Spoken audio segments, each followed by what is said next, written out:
So hello guys, welcome back to another video of my channel. And আজকের এই ভিডিওতে আমি আপনাদের দেখাতে চলেছি কুতুব মিনার। দিল্লি, ওয়েস্ট দিল্লিতে যে কুতুব মিনার অবস্থিত, সেই কুতুব মিনারের ওখানে আমি এখন আছি। তো চলুন তবে শুরু করি আজকের ব্লগ।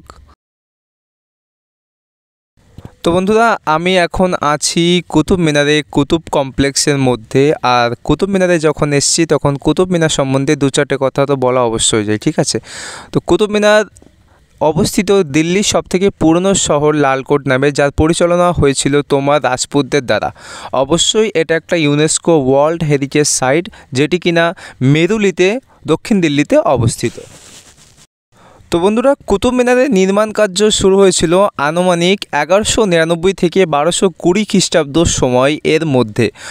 অনেকেই অনুমান করেন যে কুতুব মিনার ইলতুৎমিশের দ্বারা তৈরি করা হয়েছিল, কিন্তু এর সূচনা প্রারম্ভ হয়েছিল কুতুবউদ্দিন আইবকের দ্বারা, এবং পরবর্তীকালে কুতুবউদ্দিন আইবকের মৃত্যুর পরে তার জামাই এর নির্মাণ কার্য শেষ করে 1220 খ্রিস্টাব্দে। তো কুতুবউদ্দিন আইবকের যে জামাই ছিল, যে কুতুব মিনার নির্মাণ কার্য শেষ করেছিল, ইলতুৎমিশ, সেই ইলতুৎমিশের কবরের দিকে আমরা এখন চলেছি। এখানে আপনাদের দেখাবো ইলতুৎমিশের যে সমাধিসৌধ রয়েছে সেটা কেমন অবস্থায় রয়েছে। গাইস, ইলতুৎমিশ কুতুবউদ্দিন আইবকের কন্যাকে বিবাহ করেছিল এবং তার নাম ছিল তুর্কান খাতুন, এবং এই তুর্কান খাতুনের মৃত্যুর পর থেকে তিনি কুতুব বেগম নামে পরিচিত ছিলেন। এবং ইলতুৎমিশের, যেটা বলছিলাম আমি, সমাধিসৌধ, এই হলো ইলতুৎমিশের সমাধিসৌধ, যেটা একটা পুরো ঘরের মধ্যে বন্ধ করে রাখা আছে।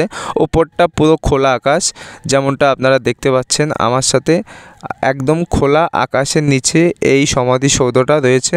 আর এত বছর চলে যাওয়ার পরেও দেখুন আপনারা, সব কিছু, প্রত্যেকটা নির্মাণ কার্য একেবারে অক্ষত অবস্থায় রয়েছে এতগুলো বছর পার করার পরেও। সো গাইজ, এবার যাব এখান থেকে কুতুব মিনারের সামনে। চলুন তবে আমার সঙ্গে ঘুরে আসি কুতুব মিনার থেকে।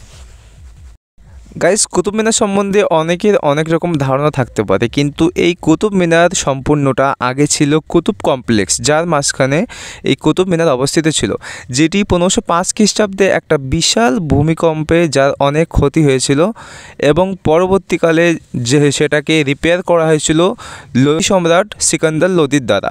এবং 1803 সালে আবারও একটা বড় ভূমিকম্পে এটা সিরিয়াস ড্যামেজ হয়েছিল, যেটা পরবর্তীকালে ব্রিটিশ ইন্ডিয়া আর্মির মেজর রবার্ট স্মিথ 1828 খ্রিস্টাব্দে এর পাশ দিয়ে একটা কপুলা পিলার লাগিয়ে এটাকে মেরামত করার কাজ সম্পন্ন করেছিল। এবং বন্ধুরা, এই কপুলা পিলার, যার আন্ডারে এর ইনস্ট্রাকশন শুরু হয়েছিল, তিনি ছিলেন তৎকালীন ব্রিটিশ ইন্ডিয়ার governor general the viscount Hardinge. তো গাইজ, এখন আমি আছি কুতুব মিনারের সামনে, আর কুতুব মিনারের সামনেই আরও একটা ছোট কুতুব মিনার আমি দেখতে পাচ্ছি, যেটি আয়রন পিলার নামে পরিচিত। আমি জানি না এটাকে বানানোর উদ্দেশ্য কি আছে, কিন্তু এতগুলো বছর চলে যাওয়ার পরেও এই আয়রন পিলারটিতে একটিও মরিচা পড়েনি। এটা কিন্তু একটা ভাবার বিষয়।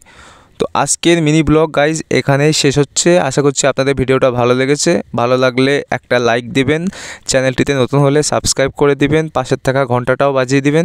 চলুন, দেখা হচ্ছে আর একটা নতুন ভিডিওতে।